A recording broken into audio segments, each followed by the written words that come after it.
여러 마리 이렇게 이어서 나와야 됩니다. 좋은 일만 가득하시기를. 이게 정말 함께해서 행복한 사람에게 입술에서는요, 좋은 말, 축복의 언어가 주로 나오죠. 여러분 생각해 보십시오. 하나님 우리에게 입술을 통하여서 한 입 가지고 쓴물 내고 단물 낼 수 없는 우물처럼 하나님을 찬송하고 하나님을 예배하는 입술을 가지고 형제를 저주하지 말라 그랬죠. 형제를 축복하라는 얘기예요. 그 얘기는. 그러니까 우리가 만날 때마다 서로 마음껏 축복해 줄 수 있으면 그게 진짜 신앙생활입니다. 저는 우리 보부교회 성도들이 만날 때마다 이렇게 인사하고 이렇게 축복할 수 있기를 주님의 이름으로 축복합니다. 하나님이 우리를 부르실 때에는 부르심에 이유가 있습니다. 어떤 한 사람도 그냥 이유 없이 부르신 적이 없습니다. 이유가 있고 또 무언가 하나님이 이루고자 하시는 계획이 있다라고 말씀합니다. 이걸 우리는 부르심의 소명이라고 이야기를 합니다. 하나님이 부르신 이유를 분명히 알고 살아가는 사람을 소명의식을 가지고 사는 사람이라고 이야기를 합니다. 여러분은 소명의식이 있으십니까? 하나님이 우리를 무엇 때문에 부르셨다라고 믿습니까? 이스라엘 백성을 보십시오. 하나님이 애굽에서 잘 살고 있는데 까닭없이 그들을 부르신 게 아닙니다. 하나님은 그들이 어떤 모습으로 살든지 간에 이 세상에서 살아가는 모습이 적어도 하나님의 백성의 삶이 되어야 된다는 것을 가르쳐주고 또 그 하나님의 백성으로 살게 하기 위해서 부르셨다라는 거죠. 하나님의 백성의 가장 큰 특징이 무엇입니까? 예배하는 사람입니다. 하나님을 하나님으로 인정하고 하나님께 돌려야 될 영광을 돌릴 줄 아는 사람입니다. 주의를 기억하고 거룩하게 구별해서 예배하는 사람입니다. 바로는 이 땅에서 예배하면 되지 않느냐? 또 너희들이 우리와 함께 있으면서 예배해도 얼마든지 가능하지 않느냐? 그럼에도 불구하고 하나님은 모세를 통하여 이스라엘 백성을 광야길로 나아가라고 얘기하죠. 하나님이 가르쳐 주시고 하나님이 지시하는 곳에서 예배하기를 원하는 거죠. 내 방식과 내 생각대로 세상의 방법으로 예배하는 것이 아니라 하나님 방식으로 하나님이 가르쳐 주신 대로 예배하라는 말씀이죠. 여러분, 그런데 하나님은 예배를 통하여서 기대하는 게 있습니다. 하나님과 교제하고 하나님의 말씀을 들으면서 하나님 백성의 법도를 배우기 원하는 거예요. 하나님의 백성은 어떻게 살아가는가, 그 법도를 배우고 그 하나님의 백성의 삶을 살아가기 원하는 거죠. 그 삶을 요약하면 세상 사람들과 구별되는 거룩한 삶이라고 이야기를 합니다. 여러분, 거룩한 삶이라는 이 표현 속에는 하나님의 말씀을 따라 살아가기 때문에 세상의 가치나 세상의 흐름을 따라 살아가는 것이 아니기 때문에 세상 사람과는 확연하게 구분되어지는 삶입니다. 여러분, 이렇게 지난 한 주간 사셨습니까?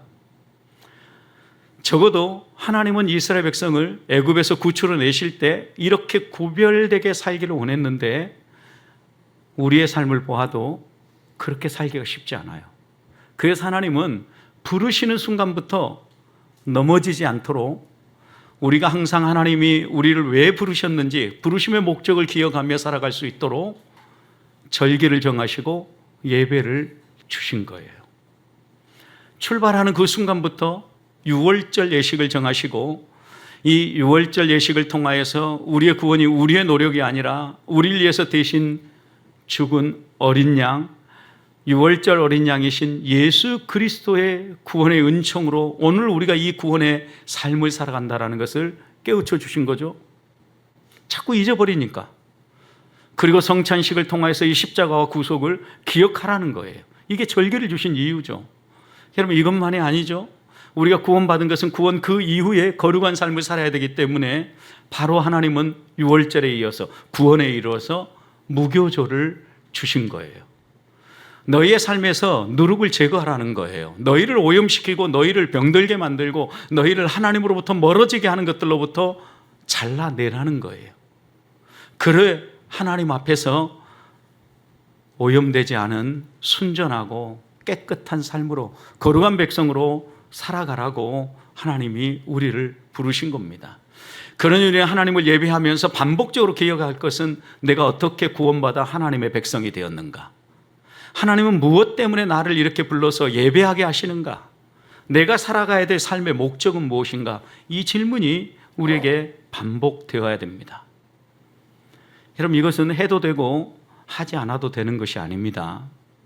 왜냐하면 하나님이 반복적으로 이스라엘 백성을 구출해 내기 위하여서 애굽을 때리셨죠. 10가지 재앙입니다. 이 10가지 재앙을 통하여서 하나님이 최종적으로 선포하신 메시지가 무엇입니까? 장자들을 다 데려가고 첫 새끼를 다 데려감으로 말미암아 불순종하는 사람, 하나님이 아무리 기적을 보여주시고 하나님이 아무리 말씀을 하고 하나님의 뜻을 따라 살라고 가르침에도 불구하고 끝까지 거역하고 자기 길을 가는 사람. 여러분, 자기 길 가는데 어떻게 갑니까?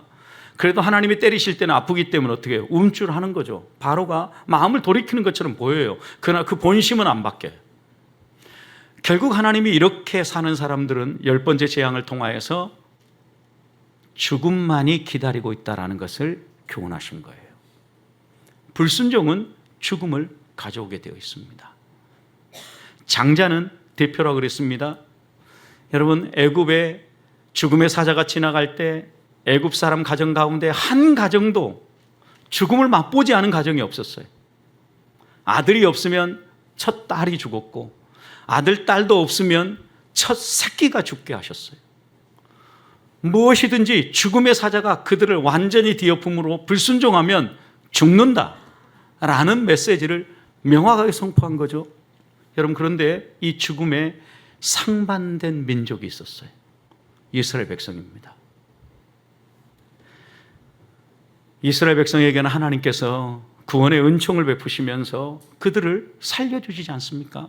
유월절 어린 양의 규례를 주시면서 하나님을 의지하고 하나님을 붙잡는 백성, 십자가를 붙잡는 백성을 구출하신다라는 것, 하나님의 말씀대로 양을 잡고 문 좌우 기둥과 문 임방에 바른 가정들은 다 구원의 은총을 누리게 한 거죠. 뭘 교훈하신 겁니다? 순종하면 산다 가르친 거예요. 하나님은 적어도 우리에게 순종의 백성으로, 하나님을 예배하는 하나님의 사람으로 살아가게 하기 위하여서 부르신 거예요. 이 일을 위해서 드디어 이스라엘 백성이 애굽을 출발했습니다. 하나님의 백성으로 살아가는 첫 발을 내딛는 감격스러운 순간입니다. 아무 곳으로 가는 방향이 아닙니다. 하나님을 예배하는 것으로, 하나님의 말씀에 순종하는 삶으로 부르심입니다. 분명한 방향이 있고 분명한 목적이 있습니다.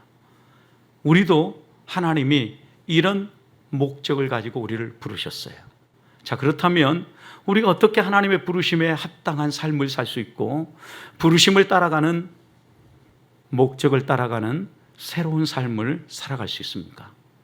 제일 먼저 오늘 본문에서 우리에게 교훈하는 것은 떠나라는 것입니다.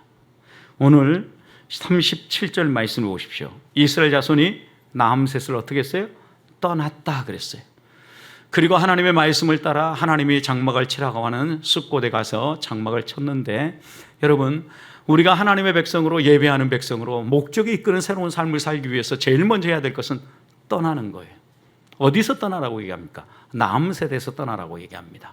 남셋은 이스라엘 백성이 힘을 모아서 건축한 국고성입니다. 애굽의 국고성, 국고성이라는 것은 나라의 여러 자산과 여러 필요한 것들을 저장하고 또 외부의 침략으로부터 나라를 보호하기 위하여서 전방에 짓는 성들이에요.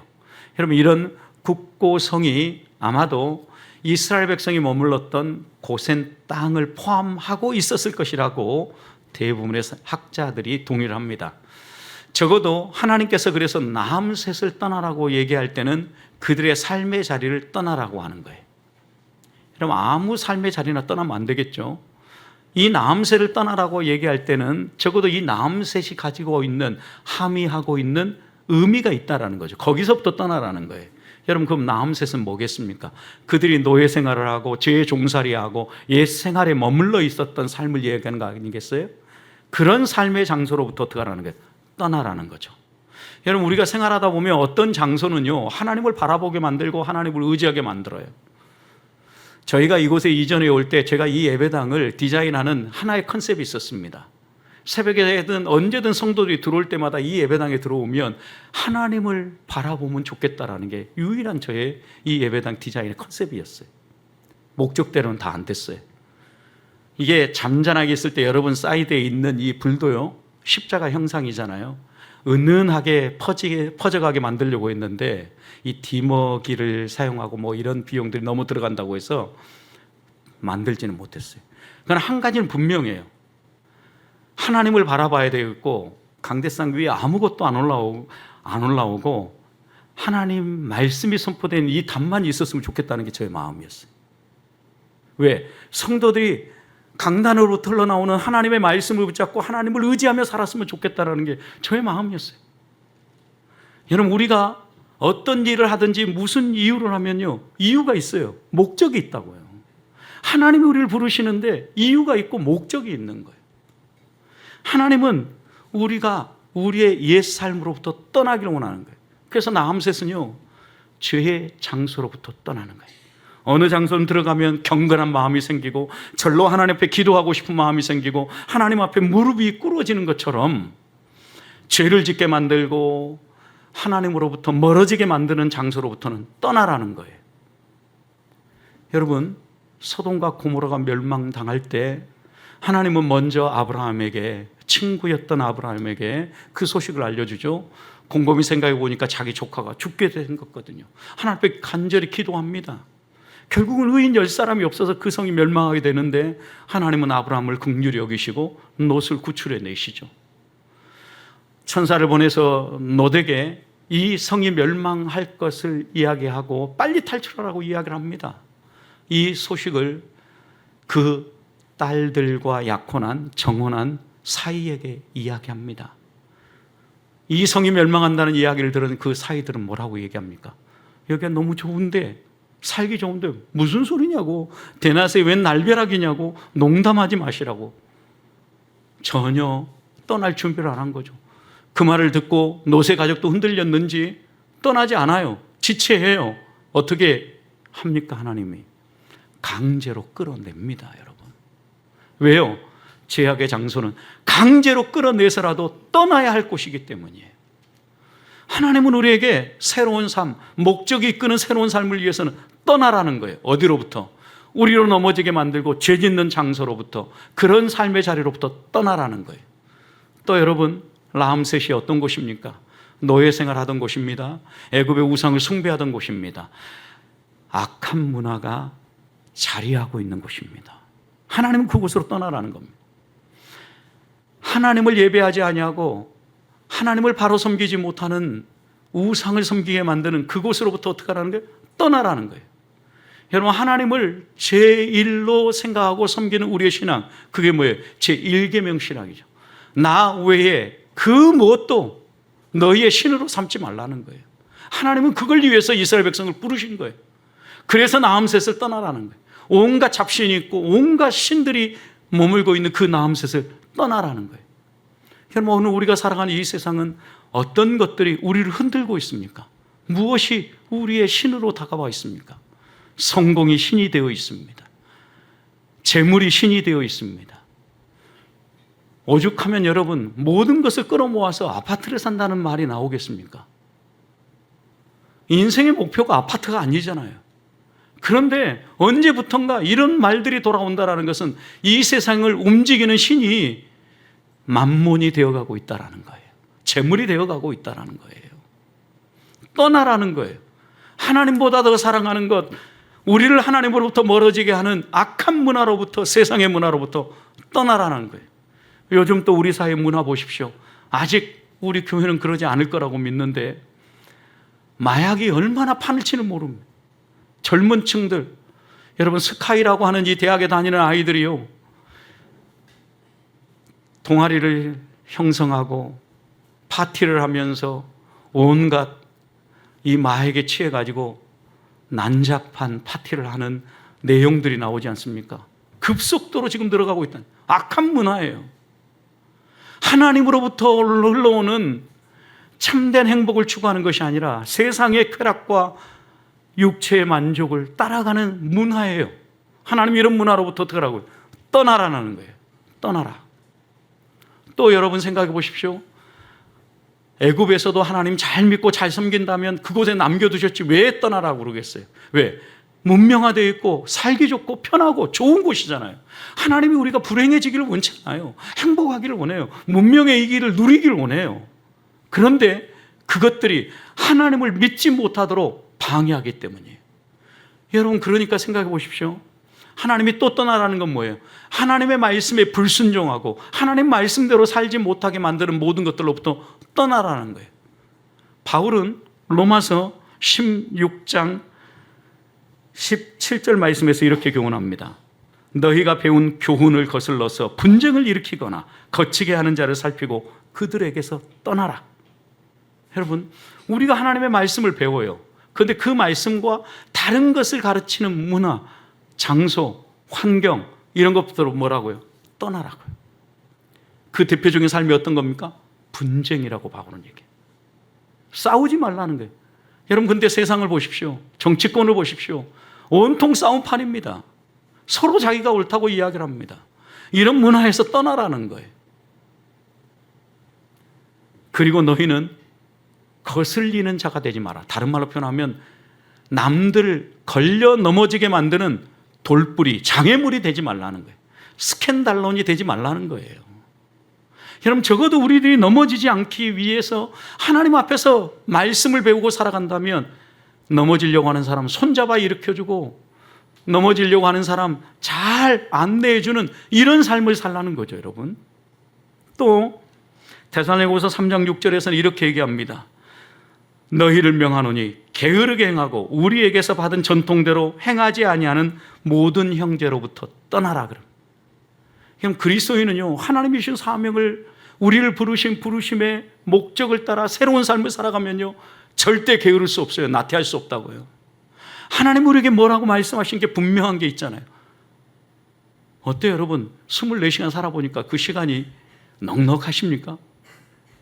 저는 아무리 시간을 쪼개도요, 시간이 왜 이렇게 빨리 흘러가는지, 할 일은 아직도 남아있는데 게으를 시간이 없어요. 하나님 말씀대로 살아가기 위해서 건강하게 살려면 운동도 해야죠. 말씀도 읽어야죠. 말씀도 준비해야죠. 또 여러 가지 돌아볼 일들도 있죠. 한두 가지가 아니에요. 게으를 수 없어요. 게으른 삶으로부터 떠나라는 거예요.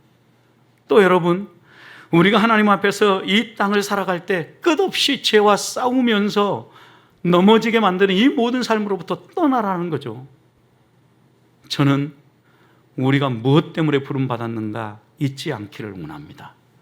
사명의 길, 예배자의 길, 거룩한 삶 살려고 하면 떠나야 합니다. 하나님 우리에게 떠나라고 하는 우상 숭배로부터 떠나고 죄악의 장소로부터 떠나고 죄 짓는 삶으로부터 떠남으로 목적이 이끄는 새로운 삶을 살아가는 성도들이 되시기를 축복합니다.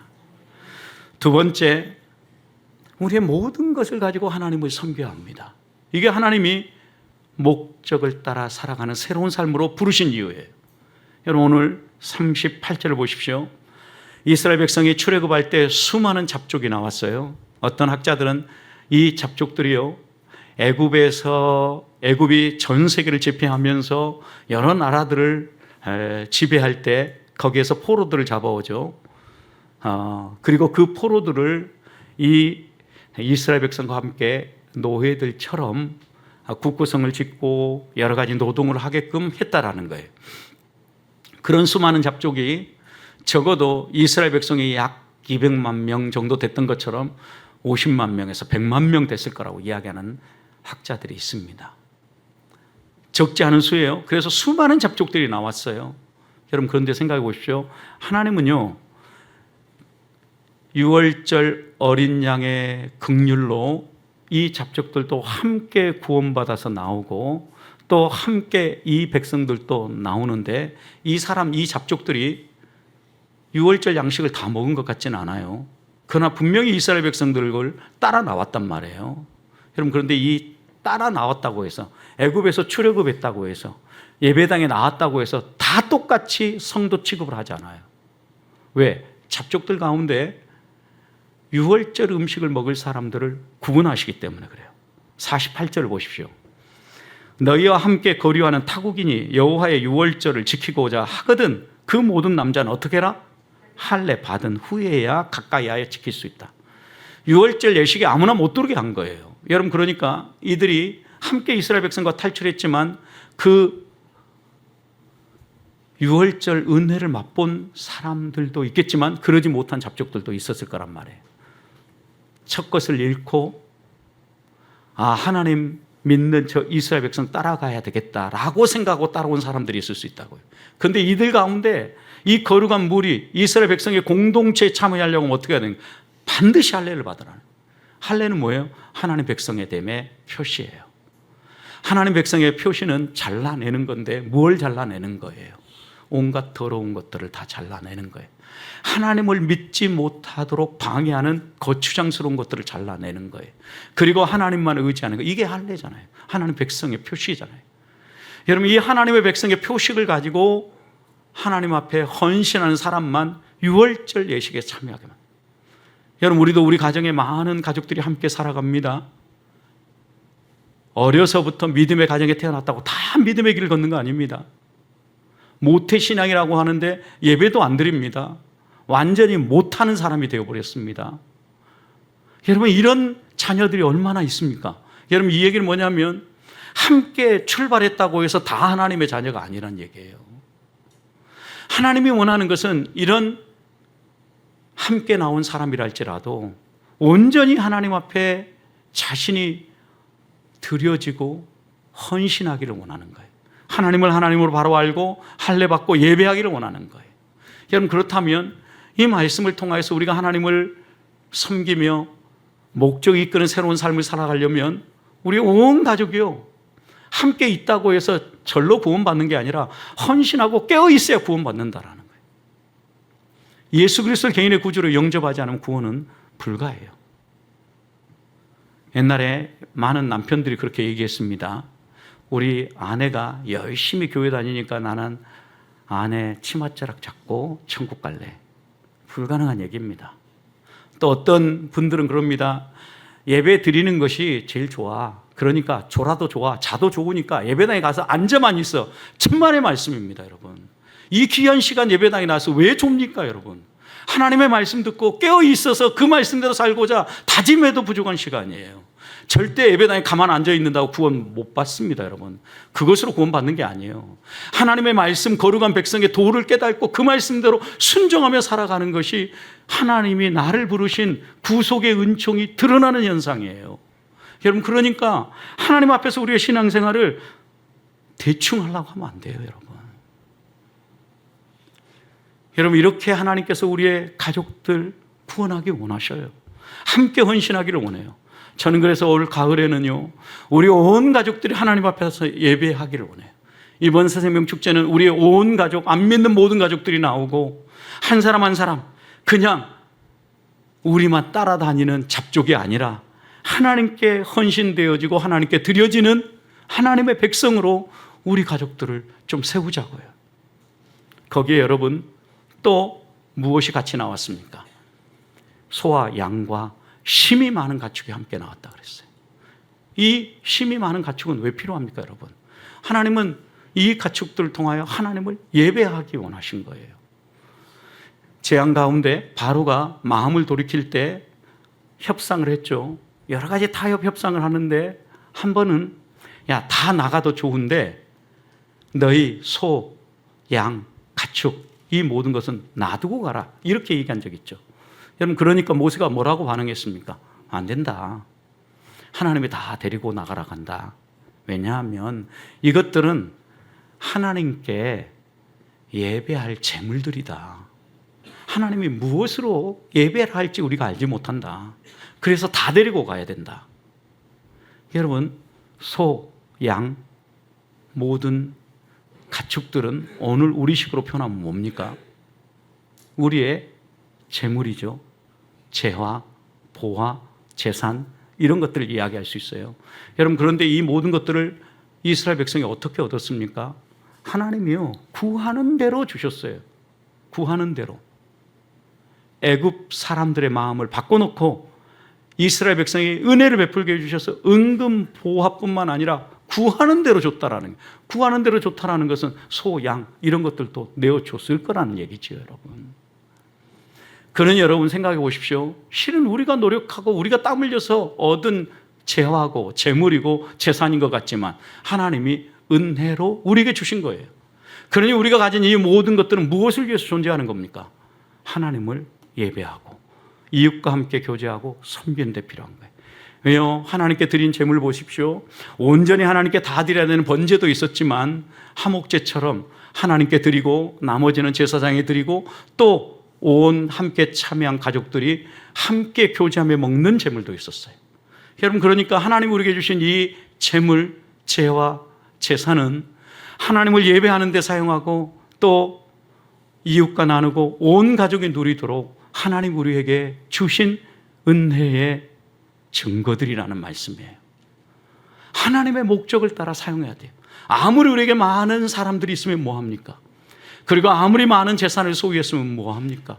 하나님은 이 잡족들도 하나님을 예배하는 백성이 되기를 원하고 이 많은 가축도 하나님께 드려지기를 원하시는 거예요. 저는 목적이 이끄는 새로운 삶을 살려고 하면 하나님이 우리에게 함께 하신 가족, 우리 주변에 있는 우리가 만나는 사람들, 그리고 우리의 소유물이, 우리의 재물이 하나님께 드려질 수 있기를 소망합니다. 그래야 바른 예배가 살아납니다. 하나님 앞에 올바로 설 수 있습니다. 제1계명 나 외에 다른 신을 두지 말라는 말씀은 하나님만 섬기라는 거예요. 세상의 다른 것에 쓰지 말라는 거예요. 구원받은 이후 하나님의 백성의 삶은 하나님께 집중되어야 되고 하나님이 원하시는 대로 사용할 줄 알아야 된다라는 말씀입니다. 단조로울 수 있습니다. 몸이 건조할 수 있습니다. 재미없을 수 있습니다.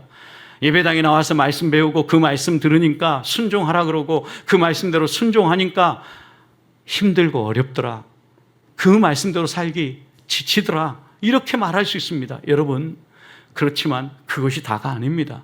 지금은 변한 게 없고 지금은 뭐 보잘것없는 것 같지만 이런 순종의 삶을 하루, 이틀, 한 달, 두 달, 1년, 2년 살아보십시오. 분명히 여러분이 애굽에서 나올 때와 지금 이 순간은 무진장 차이가 있을 것입니다. 하나님은 이 변화의 기쁨을 누리면서 하나님의 백성답게 살아가라는 것입니다. 그렇게 사시기를 축복합니다. 마지막 세 번째는 우리가 목적이 이끄는 새로운 삶을 살기 위해서는 하나님의 때를 분별해야 돼요. 하나님이 이스라엘 백성을 출발시킨 것도요, 하나님의 때에 출발하게 하시는데 41절 보십시오. 430년이 끝나는 그날에 그랬어요, 여러분. 430년이 딱 끝났을 그날에 하나님은 출발하게 하셨다라는 거예요. 430년을 만으로 채웠는지 400년, 430년이 시작한 때인지 몰라요. 그날은 분명하지 않아요.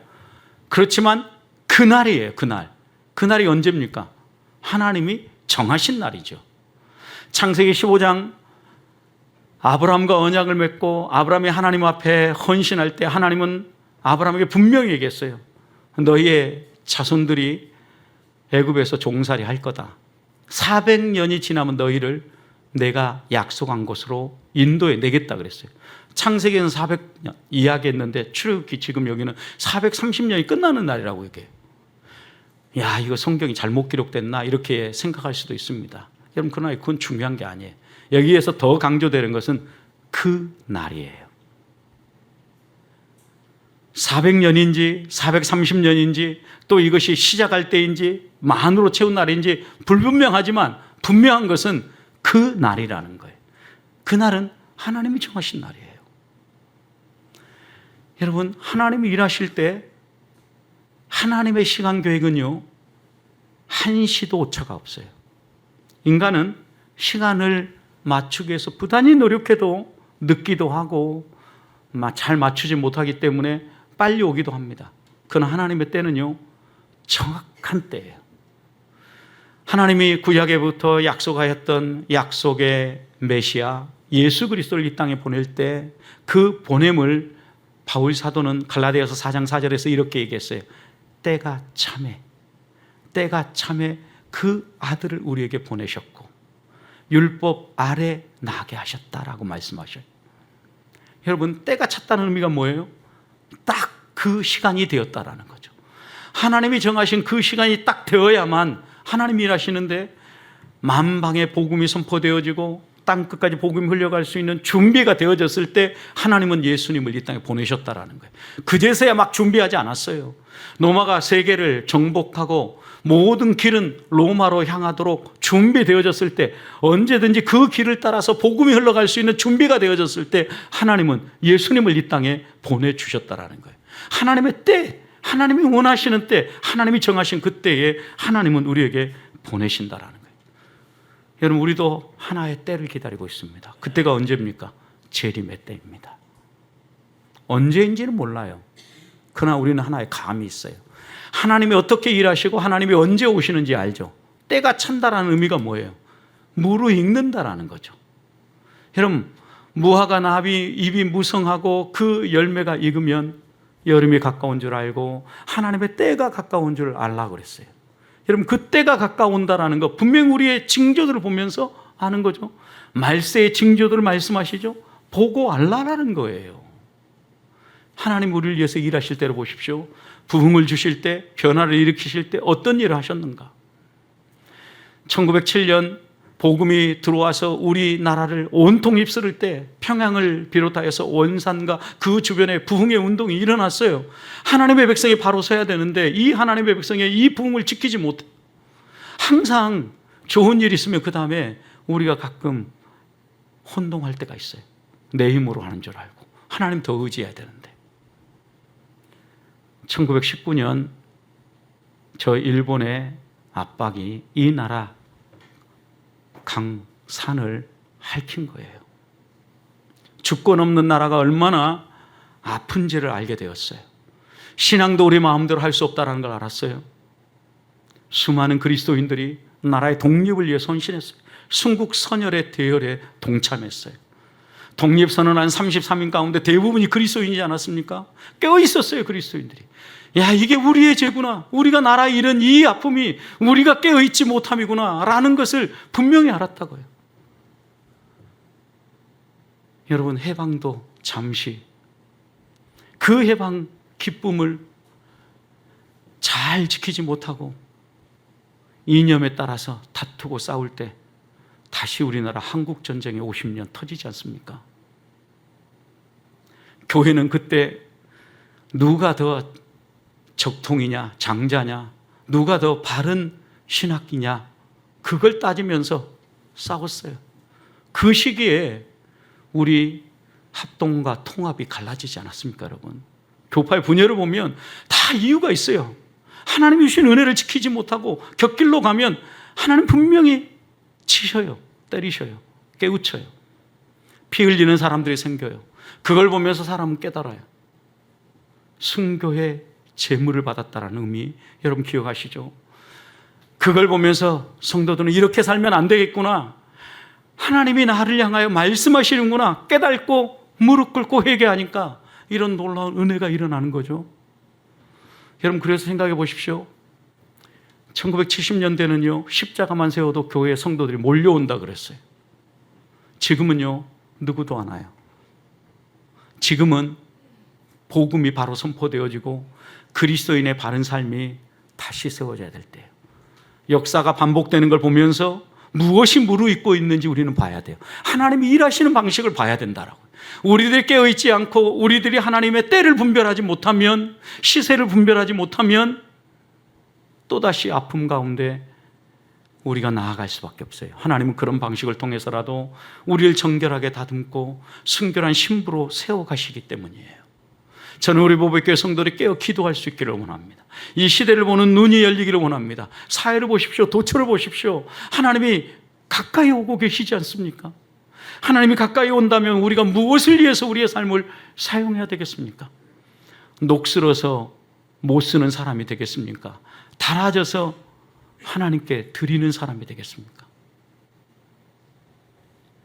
많은 사람들이 하나님 앞에서 내 때에 모든 것을 다 했다라고 얘기하면서 이제는 나는 특별히 할 일이 없다라고 이야기를 합니다.